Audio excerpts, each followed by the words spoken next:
आप सभी की उपस्थिति को हृदय से अनुमोदना देता हूं।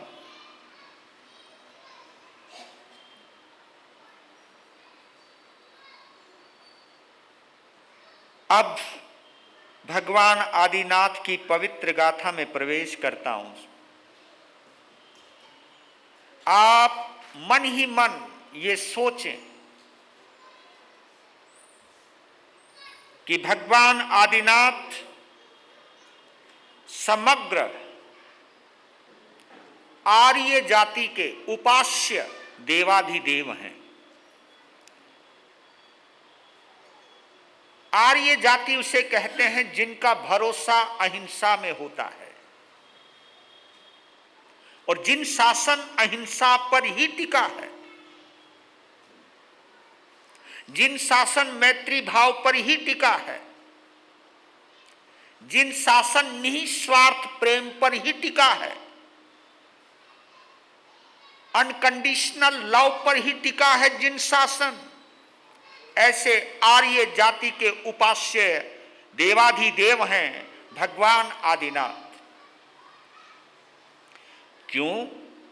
क्योंकि यही इस अवसर्पणी काल के प्रथम राजा हुए हैं। आदिनाथ इसलिए कहते कि हर चीज की शुरुआत उन्होंने की है। प्रथम राजा हुए हैं ये, और प्रथम ही अध्यापक यानी शिक्षक हुए हैं ये। अस्सी मसी कृषि इन विद्याओं को सिखाने वाले प्रथम शिक्षक, प्रथम अध्यापक, प्रथम टीचर भगवान आदिनाथ ही हैं।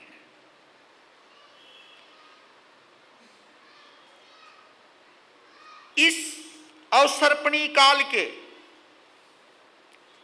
हमारी तुम्हारी जो सामाजिक जीवन की व्यवस्था है, इसके निर्माता अगर कोई हैं तो वो भी भगवान आदिनाथ हैं। जितने भी हमारे तुम्हारे बीच में संबंध हैं, पति पत्नी के, भाई बहन के, जो भी संबंध हैं आज तक, उन रिश्तों के उद्गाता, उन रिश्तों के निर्माता अगर कोई हैं तो भगवान आदिनाथ हैं। इसलिए हम कहते कि सामाजिक व्यवस्था के निर्माता भगवान आदिनाथ हैं, इसलिए उनको आदिनाथ कहते हैं। आदि कहते हैं शुरुआत करने वाले को, जिन्होंने शुरुआत की।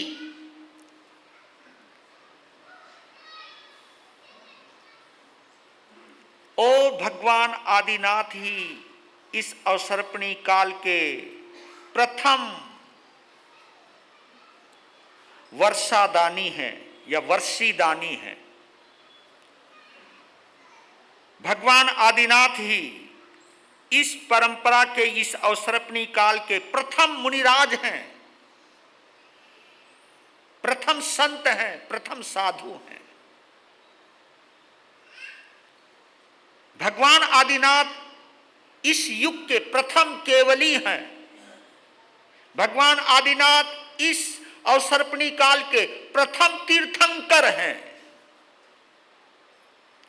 24वें तीर्थंकर भगवान महावीर हैं, लेकिन प्रथम तीर्थंकर भगवान आदिनाथ हैं। इसलिए नाम मुझे बहुत प्यारा लगता है। वैसे तो उनका नाम ऋषभ देव है, लेकिन उनको हम बार बार इसी नाम से पुकारेंगे, और ये नाम भी यहां रखा है भगवान आदिनाथ की गाथा। आदिनाथ यानी आदि करता, शुरुआत करता, प्रारंभ करता। आज जो भी हम सुव्यवस्थित ढंग से बैठे हुए हैं, इस सुव्यवस्थित ढंग के निर्माता अगर कोई हैं तो भगवान आदिनाथ है। इसलिए हृदय से नमन किया करो, हृदय से वंदन किया करो।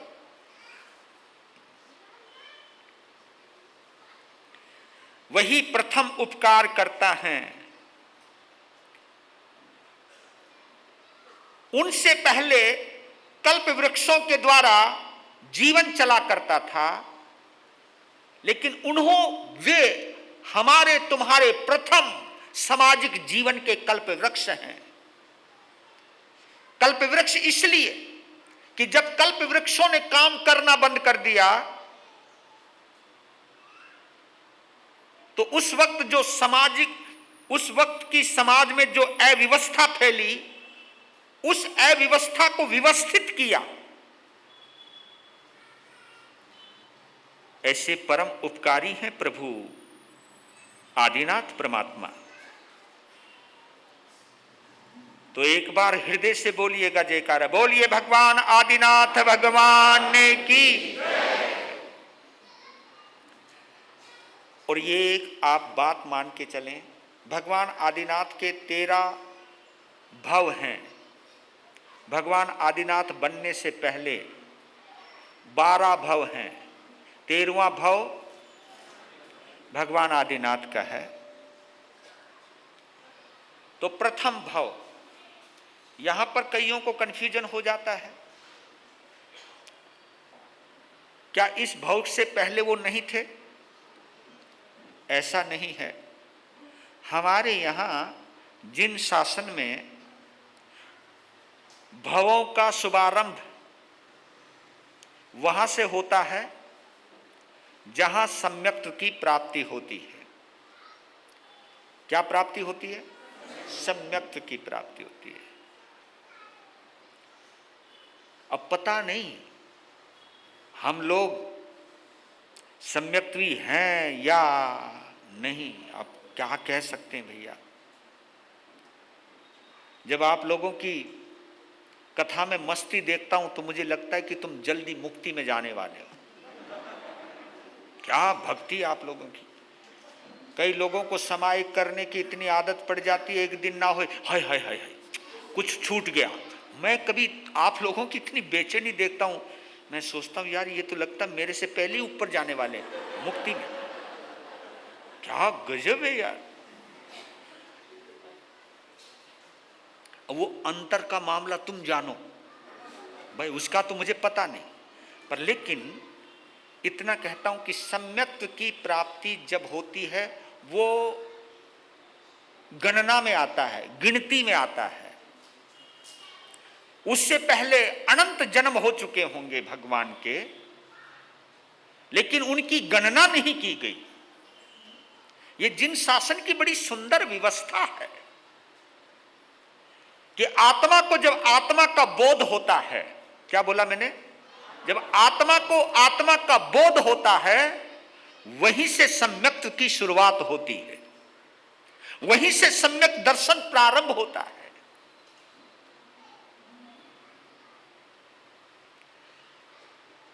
हमें और तुम्हें आत्मा का कितना बोध है ये तो स्वयं का विश्लेषण करने पर पता चलेगा। पर लेकिन एक बात जानता हूं, जिन्हें आत्मा का बोध हो जाता है फिर वो किसी की टांग नहीं खींचता।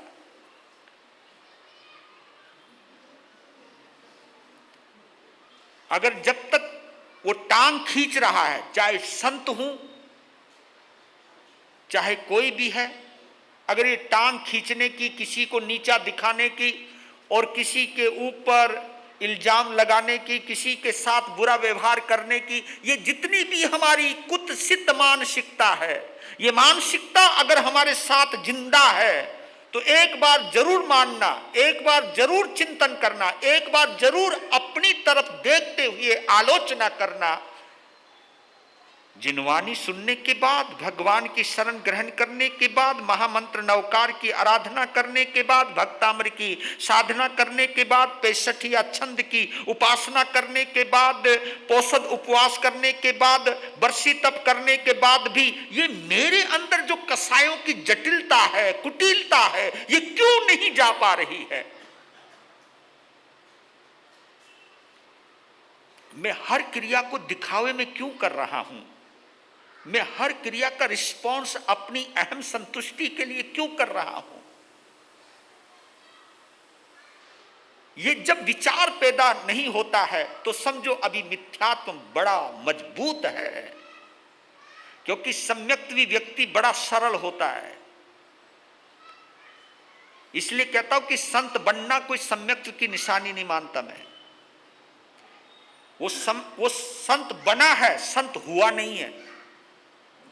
क्या बोला मैंने अभी? वो संत बना है, संत हुआ नहीं है। वो श्रावक बना है, श्रावक हुआ नहीं है। कि बनना और होना दोनों में बहुत अंतर है। इंसान कहलाना और इंसान होना दोनों में बहुत फर्क होता है। तो कैसी हुई उनकी शुरुआत सम्यक्त की? उनके जीवन को देखते जाना बड़ी गहराई से। और मैं आप सभी से एक विनम्र विनती कर सकता हूं, ऑनलाइन सिस्टम पर जुड़े हुए समस्त श्रोताओं, दर्शकों को भी कह सकता हूं, और जितने भी आप यहां आए हैं उनसे एक निवेदन जरूर कर सकता हूं। अगर मान लो तो बहुत अच्छी बात है, कोशिश कीजिएगा इस कथा को बिना अंतराय के सुनने का, इसके बीच में गैप नहीं डालने का। इसलिए ये समय चुना हमने कि जब कोई झंझट ही ना हो। एक सोने की झंझट है, किसी का मन करे सोने का तो यहीं सो जाइए, कोई बात। पर लेकिन यह सोचना कि कथा जरूर सुननी है, ऐसा मन में जरूर भाव लाना। ये भाव लाने बहुत जरूरी है। ये भी हमारे कहीं ना कहीं सम्यक्त की निशानी बन सकती है, क्योंकि सुनते सुनते भाव में अगर परिवर्तन आता है, वो परिवर्तन बड़ा प्रभावशाली हो सकता है। तो अब इसको समझते हैं। एक लोकाकाश है, एक अलोकाकाश है। इसको थोड़ा यहां जटिल आएगा, उसको मैं आसान करने की कोशिश कर रहा हूं, क्योंकि मुझे बहुत डर लगता है कहीं बोर ना हो जाओ, है ना। बोर जो होता है ना, बता बोर आदमी क्या करता है? जो बोर हो रहा हो इधर उधर देखना शुरू कर देता, समझो बोर हो रहा है। और जब बिल्कुल बंधा हुआ हो तो समझो इस ओर है वही तैयार है, जो इधर उधर है वो बोर है ना। ठीक है। लोकाकाश, ये शब्द तुम लोगों ने सुना है या नहीं सुना? लोकाकाश सुना होगा।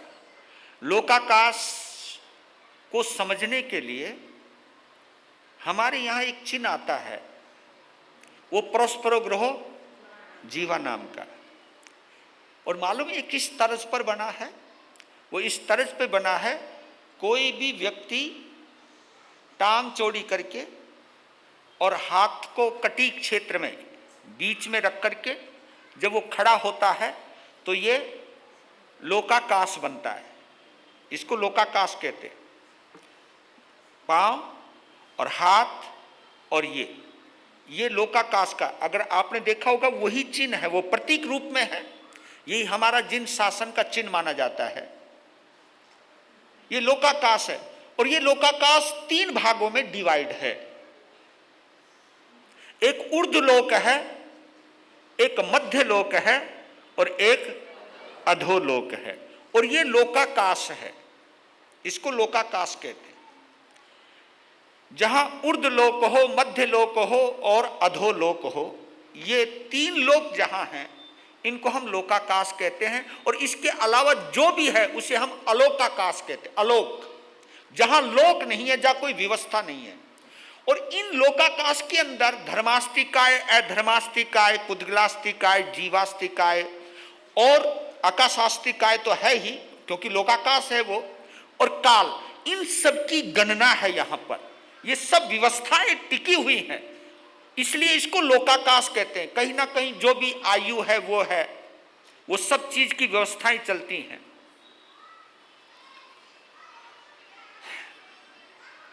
तो इसको कहते हैं कि ठीक इसके मध्य, जो मध्य लोक है हमारा, इस मध्य लोक के अंदर 1,00,000 योजन का जम्बू द्वीप बताया जाता है। और जम्बू द्वीप के बीच मध्य में पर्वतराज सुमेरु पर्वत है। और वो सुमेरु पर्वत जो है वो 3 लोकों में व्याप्त है। वो अधोलोक में भी है, मध्य लोक में भी है और ऊर्ध्वलोक में भी है। इसलिए हम उसको सुमेरु पर्वत कहते हैं और उसे हम पर्वताधिराज भी कहते हैं, पर्वत राज भी कहते हैं। यानी समस्त पर्वतों का जो राजा है उसको हम पर्वत राज कहते हैं और उसका नाम है सुमेरु पर्वत।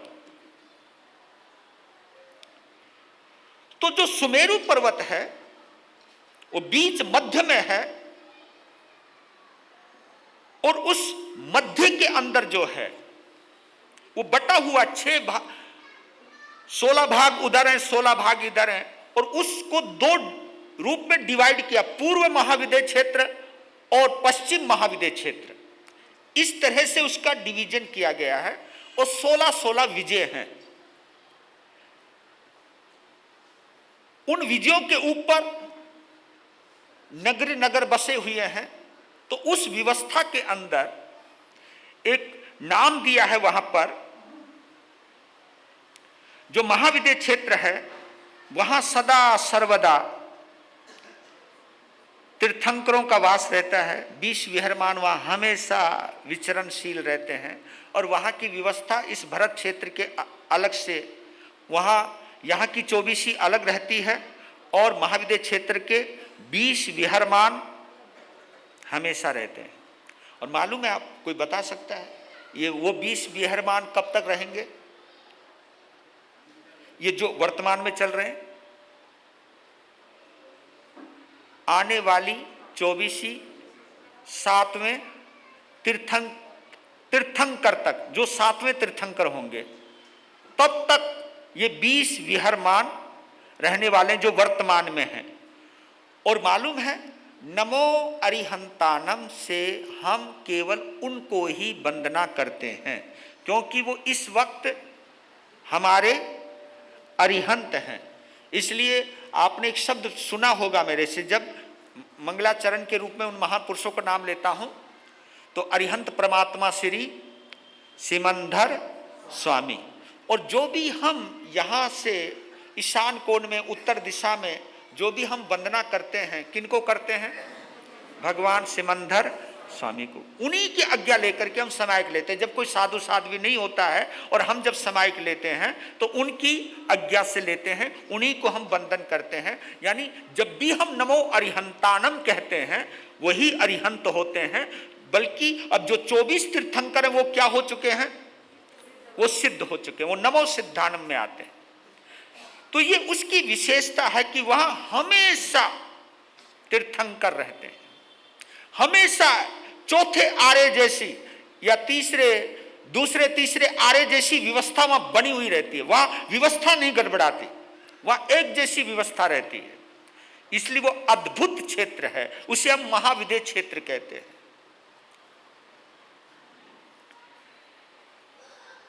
तो पश्चिम महाविद्य क्षेत्र के बीच में एक वप्रा नामक विजय है और वप्रा नामक विजय पर एक क्षिति प्रतिष्ठ नाम का नगर है। उस वक्त उस नगर पर प्रसेनजित नाम के एक राजा राज्य करते हैं। प्रसेनजित नाम के राजा राज्य करते हैं। क्षिति प्रतिष्ठ नगर, वप्रा विजय। और जो प्रसेनजित राजा है बिल्कुल इंद्र के सदृश है। क्या रूप है, क्या लावण्य है और क्या उसकी महिमा है।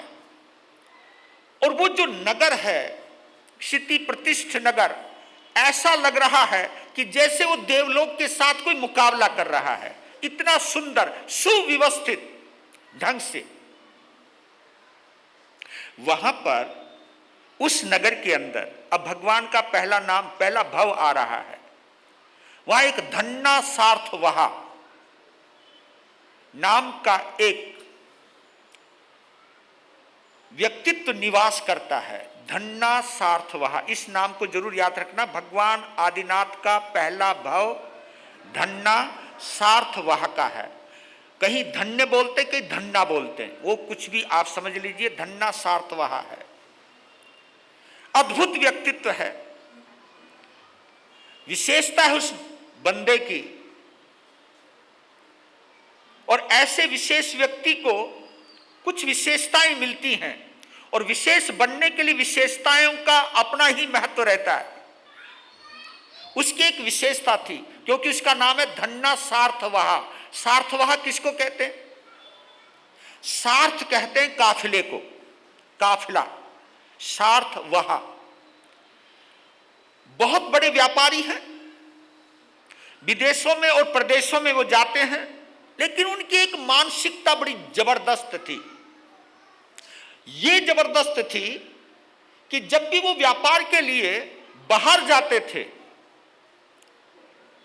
तो नगर के जितने भी लोग थे जिनके पास कुछ पैसों की कमी हो सकती है या जो धनार्थी थे, धन कमाने की इच्छा रखते थे, पैसा कमाने की इच्छा रखते थे,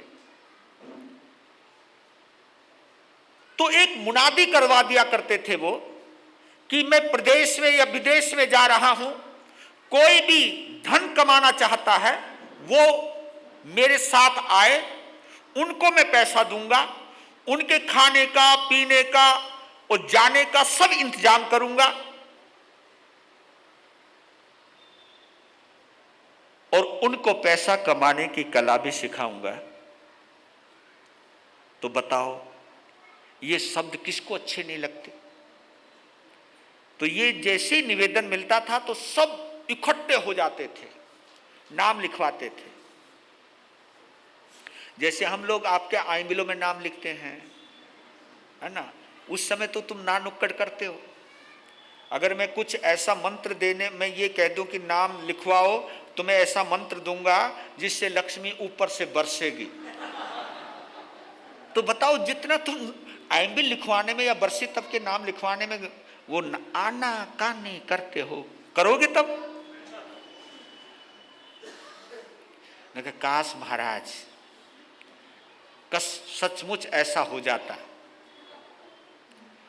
चलो मैं तो चाहता हूं ऐसा हो जाए, सब बरसता रहे तुम्हारे आंगन में। मेरी तो इच्छा है किसी के आगे तुम्हें मांगना ही ना पड़े। पर लेकिन ये भावना कब पैदा होती है ये ध्यान रख लेना। ये फितरत और ये कुदरत जब मेहरबान होती है वो तब होती है जब हमारे मन में एक तमन्ना हो कि कोई भी भूखा ना रहे, मेरे पास जो भी है मैं किसके लिए क्या लुटा दूं। ये भावना जब हमारे अंदर होती है यही हमको खुशकिस्मती वाला बनाती है। तो सब भीड़ लग गई। उद्यान में गाड़ियां, जो बैलगाड़ियां होती हैं, घोड़े हैं, खच्चर हैं, हाथी हैं, ऊंट हैं, पैदल चलने वाले हैं, जिनके अंदर जैसी भी गुरेज थी सब पहुंच गए हैं। एक बहुत बड़ा काफिला। और सीएम धन्ना सार्थवाह ने राजा प्रसेनजीत को निवेदन भेजा कि आप ही इस काफिले की वो झंडी दिखा करके क्या बोलते हैं शुरुआत करना, इस काफिले को शुभारंभ करना। तो राजा को जब ये सम्मान मिला तो एक सम्मान था धन्ना सार्थवाह का कि क्या गजब है बंदा कि हर किसी की सोचता है। सीएम तो सेठ है ही, लेकिन अपनी सेठाई का उपयोग दूसरों को सेठ बनाने में करता है। लेकिन ये मानसिकता बहुत कम होती है हम लोगों में। कोई भी आप लोग चाहते तो हो कि सब संपन्न बने, लेकिन बताओ आप लोगों के मन में एक चीज जरूर रहती है, मेरे से ऊपर। भाई ये तो ईमानदारी से बोल दो, ये तो है हर भगवान दुकान सबकी चला, लेकिन हमारी कुछ फालतू चला।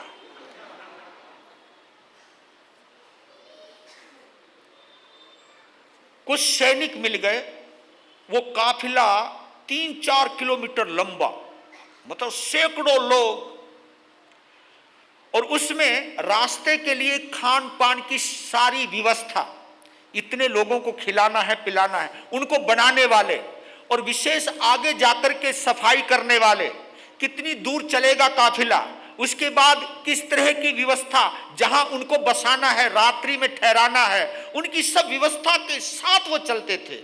हर चीज की हर किसी की जिम्मेवारी है। कुछ आगे जाना, सफाई करना, जगह देखना और फिर तंबू गाड़ना, ये सब व्यवस्थित ढंग से वो काफिला चल पड़ा। चलते चलते 2 महीने 3 महीने बीत गए, गर्मी के दिन आ गए और ग्रीष्म ऋतु के बाद कौन सी ऋतु आती है? वर्षा ऋतु। बारिश के दिन आने वाले थे और उस वक्त के वैज्ञानिक भी बड़े गजब के होते थे। उनके पास यंत्र नहीं होते थे, मंत्र होते थे और उनका अनुमान गलत नहीं जाता था। वो हवा के चलने के रुख से ही बता देते थे कि बरसात का पानी कितनी दूरी पर है। क्या गजब का था। मैंने तो ये देखा कि आज मशीनी युग आ गया है। मैंने ऐसे ऐसे लोग देखे थे जो हजारों लाखों की हिसाब किताब उंगलियों पे लगा देते थे और अब कैलकुलेटर। कितना आदमी पराधीन हो गया। बस छोटा सा भी हिसाब लगाना हो तो क्या चाहिए उन्हें। लेकिन पहले ऐसे लोग भी होंगे, आपके पास भी होंगे, जो लाखों का हिसाब उंगलियों पे, टिप्स पे रहता था। अब इस युग की एक ही कमी है, क्योंकि ये यांत्रिक युग है, यंत्र का युग है। आप सब कुछ मजबूर हो चुके हो, उसके बिना कुछ भी चलता ही नहीं है। इसलिए ये जमाना भौतिक पदार्थों का तो बहुत हो गया, लेकिन आदमी गुलाम हो गया, हर चीज का गुलाम हो गया। उनके बिना चलता ही नहीं, उनके बिना चलता ही नहीं। लेकिन कोई जमाना था जब आदमी अपनी तरफ से चलता था, अब मशीनों के द्वारा चलता है।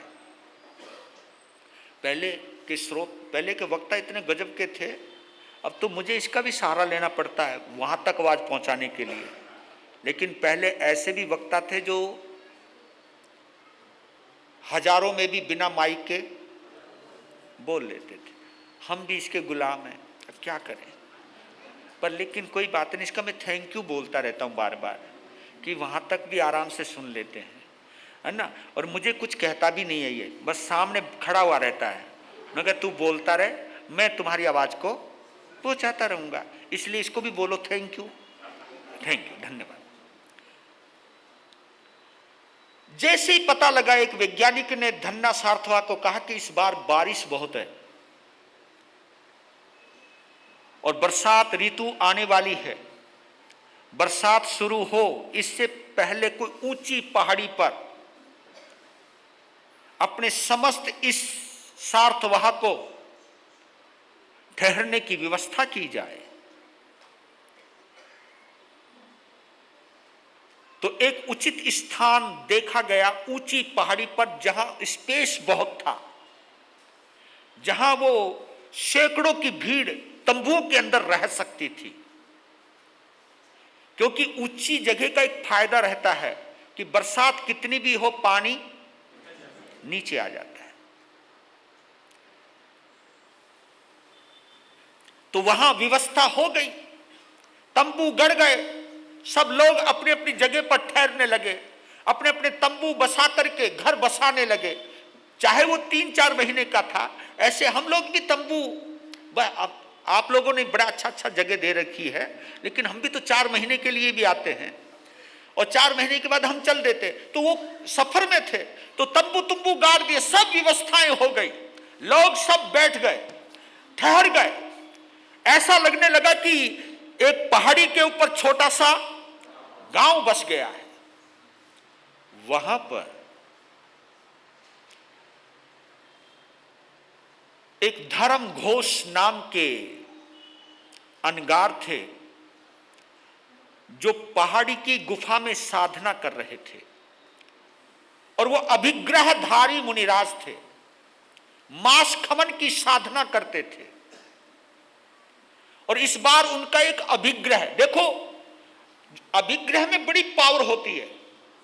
उनका एक अभिग्रह था कि कोई इस पहाड़ी पर आएगा तभी मैं पारना करूंगा। वो देखिए कुदरत किस तरह कमाल करती है, और ये अभिग्रह का बड़ा कमाल है। मालूम है एक संत ने क्या अभिग्रह किया था अभिग्रह में बड़ी पावर होती है, पर उसके प्रति संकल्पबद्ध रहना पड़ता है। एक अभिग्रह किया था इंदौर के अंदर आज से 15 साल पहले, कि एक बिल्ली की पीठ पर चूहे की सवारी करते हुए देखूं तो भी पार ना करूंगा। देखो कमाल का है ये कम अभिग्रह नहीं होता। पार ना कब करूंगा? जब बिल्ली की पीठ पर चूहा बैठा होगा और वो भी सवारी कर रहा होगा और पकड़ रहा होगा और बिल्ली सड़क पार कर रही होगी। तुम सोच सकते हो ऐसा अभिग्रह हो सकता है? लेकिन अभिग्रह में बहुत बड़ी जबरदस्त पावर होती है। अभिग्रह अंतर से निकलता है। मैं उस मुनिराज को प्रणाम करता हूं, जबकि बिल्ली और चूहे, अरे बिल्ली चूहे को छोड़ दे, ऐसा नहीं हो सकता। पर ऐसा हुआ।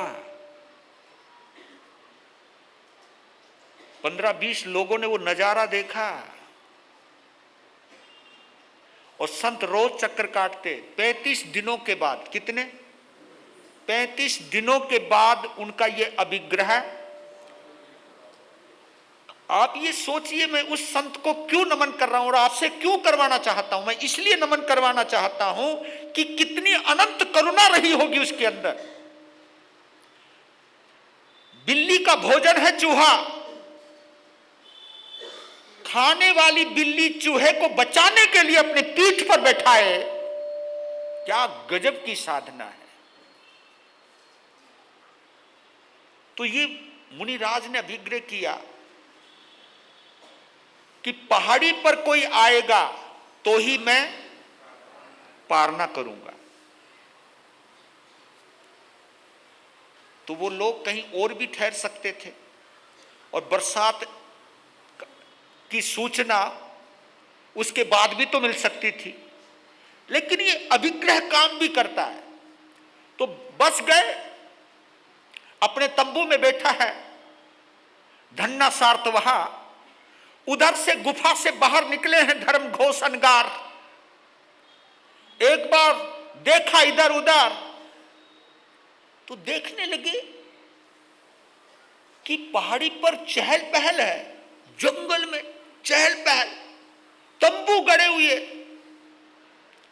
तो अपनी मंथर गति से चलते हुए आने लगे और इतने सारे लोग हैं। उन लोगों में नजर पड़ी किसकी? धन्ना सार्तवहा की। ये भी विशेष बातें होती है, हर किसी को मौका नहीं मिलता। सब चीज इस जगत में फैली हुई है, लेकिन किसको किसको मौका मिलेगा ये तो उसकी सोच पर ही निर्भर करता है। लेकिन एक बात कहता हूं मैं बड़गांव शहरी वालों आप लोगों को, कि आपका दिल जितना उदार होता जाएगा, आपका हृदय जितना विशाल होता जाएगा, आपकी सोच जितनी प्रगाढ़ होती जाएगी, चमत्कार भी उतने ही होते जाएंगे। और आजकल चमत्कार क्यों नहीं होते बताऊं आपको? क्योंकि हमारी तुम्हारी सोच बहुत छोटी हो चुकी है। हमारी तुम्हारी सोच बहुत छोटी हो चुकी है। इस वजह से आजकल चमत्कार, पहले तो 3 दिन के तेले में देवता आ जाते थे, अब भूतनी भी नहीं आती।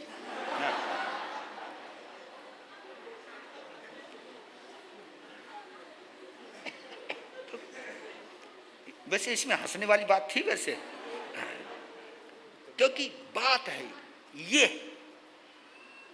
मैं सच कहता हूं, चौथे आरे में और पंचम आरे में एक ही फर्क करता हूं मैं। चौथे आरे में लोग मुक्ति में जाया करते थे, इस पंचम आरे में लोग मुक्ति में क्यों नहीं जाते बताओ? बताऊं जी? चौथे हैं? नहीं, चौथे आरे में लोग दिल की सुनते थे, आय हाय। 5वें आरे में लोग खोपड़ी की सुनते हैं।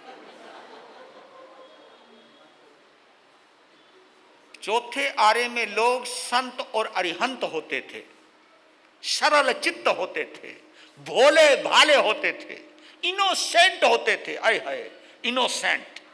अब इनोसेंट में भी समझ रहे हो आप, क्या प्यारा शब्द है इनोसेंट। किसको बोलते? इनोसेंट किसको बोलते? भोले भाले को।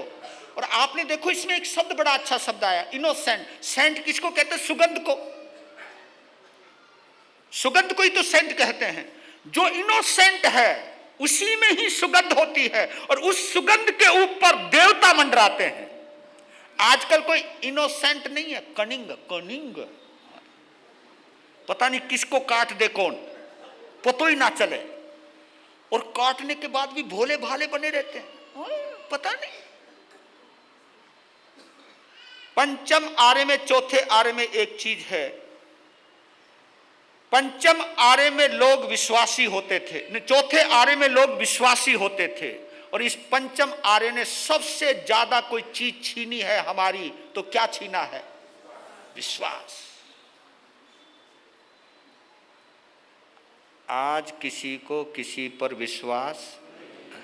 एक गहरी बात और बताओ, आज तुमको भी हम पर भी भरोसा नहीं है।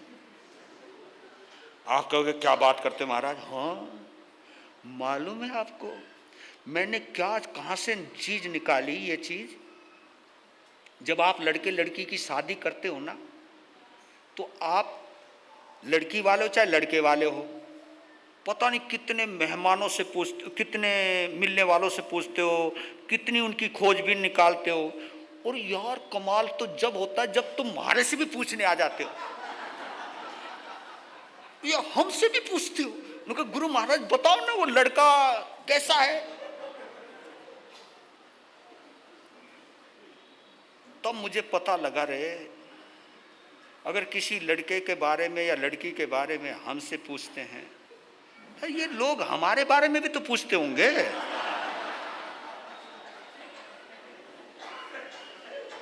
हाँ, जब तुम किसी के चतुर्मास की विनती करते हो ना, तो कोई जगह से पूछवाते हो, यार बता नहीं महाराज का रिकॉर्ड कैसा है।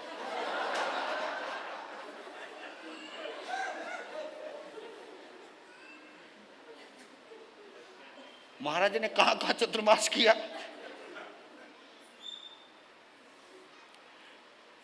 तो ये विश्वास हमने खोया है, इसमें तुम्हारी कोई गलती नहीं है, ये विश्वास हमने खोया है। और ये सबसे बड़ी तौहीन है साधुता की। अगर मेरे लिए आप लोगों को किसी और से पूछने की जरूरत पड़ रही है, तो फिर मैंने क्या कमाया है। और ये तुम्हारी गलती नहीं है। पहले संत जब आते थे तो पूरे माहौल में खुशी का वातावरण बन जाता था। ये सोच करके बनता था कि संत आ गए हैं, हमारी समाज के अंदर जो भी कुछ अव्यवस्थाएं सब ठीक हो जाएंगी, हमारे समाज में थोड़ी बहुत जो टूटन है सब दूर हो जाएगी, महाराज का प्रभाव है। लेकिन अब ये विश्वास भी टूट चुका हम लोगों से। अब कोई भरोसा नहीं हमारी वजह से कोई नया ग्रुप और तैयार हो जाए समाज के अंदर, हमारी वजह से। हम लोग यहां पर लोगों को धर्म से जोड़ने के लिए नहीं आते,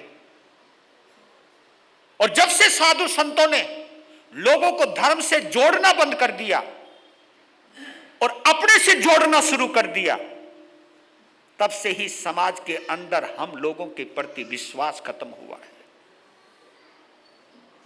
क्योंकि भगवान से जोड़ने वाला, परमात्मा से जोड़ने वाला आपको गलत सिखा ही नहीं सकता। आपको प्रेम सिखाएगा, मैत्री सिखाएगा, जुड़ना सिखाएगा, जोड़ना सिखाएगा। लेकिन जब मैं आप लोगों को अपने से जोड़ूंगा, तो मैं तभी जोड़ूंगा जब मैं दूसरे से तोड़ना शुरू करूंगा। दूसरे से तोड़कर अगर मैं आपको अपने से जोड़ रहा हूं, तो मैं जिनेंद्र देव का उपासक नहीं हूं। मैं अहम इंद्र का उपासक हूं। अहम इंद्र समझते हो? जो अपने को इंद्र समझता है, जो अपने को ही भगवान समझता है। तो जैसे ही देखा उस धर्म घोष मुनिराज को तंबू में बैठे हुए धन्ना सार्थवाह ने, उसकी खुशी का ठिकाना नहीं। जंगल में संत, जंगल में महात्मा एकदम तंबू से बाहर निकले, दौड़ मतलब चलते हुए बाहर आए, और उस संत को देखते ही क्या तेजस्विता होगी उनकी, क्या निर्मलता रही होगी उनकी। उनको भावपूर्वक वंदन किया और कहा, भगवान आप जंगल में, बस मुस्कुराहट रही। उस वक्त उनके पास मालूम है सैकड़ों गाड़ियों में घी भरा हुआ था, घी। कहा कि निर्दोष घी है, आप बहराए आए। उस वक्त उसी क्षण सौधर्म देवलोक का इंद्र इस दृश्य को देख रहा है कि धर्म घोष मुनिराज आज मांस खमन के पारने का अभिग्रह पूर्ण करने जा रहे हैं, और धन्ना सार्थवाह उनको लेकर के आया है। उस वक्त अपने देव परिषद के बीच में बैठे हुए इंद्र ने कहा, वाह वाह, क्या किस्मत पाई है धन्ना ने, इसके भाव बहुत उत्तम है, यह अद्भुत दानदाता है। सभी का ध्यान करवाया और घी बहराने लगे। कहा कि कोई भी इस धन्ना सार्थवाह के उदारता से डिगा नहीं सकता, इनके दान की धारा में कोई भी खलल नहीं डाल सकता, चाहे कोई कितना बड़ा देवता क्यों ना हो। सभी देवताओं ने नमन किया, लेकिन एक घमंडी देवता ने, ये देवता ऊपर भी रहते हैं, मैं सोचता था नीचे ही रहते हैं, ऊपर भी होते हैं। उसने कहा, यार नहीं, ऐसा नहीं हो सकता, क्योंकि देवता अपने आप को सुपीरियर क्यों मानते हैं? आदमी का मन, आदमी का धन, आदमी का भाव, आदमी का स्वास्थ्य, आदमी की आयु, ये सब चीज खतरे में रहती है ना। ऊपर मामला, क्योंकि वहां बीमार वो नहीं होते, सब कुछ नॉर्मल रहता है। तो उन्होंने कहा कि मैं डिगा सकता हूं। नीचे आ गए, वो घी बहरा रहे हैं। उस वक्त एक चमत्कार किया, उस देवता ने अपनी शक्ति का उपयोग किया। क्या किया, कल करेंगे बात। यहां पर, क्योंकि इसको यहीं रोकता हूं, ये मामला यहीं रुक जाए तो अच्छा है। यूं इसलिए रोक रहा हूं कि कल शायद आ जाओ।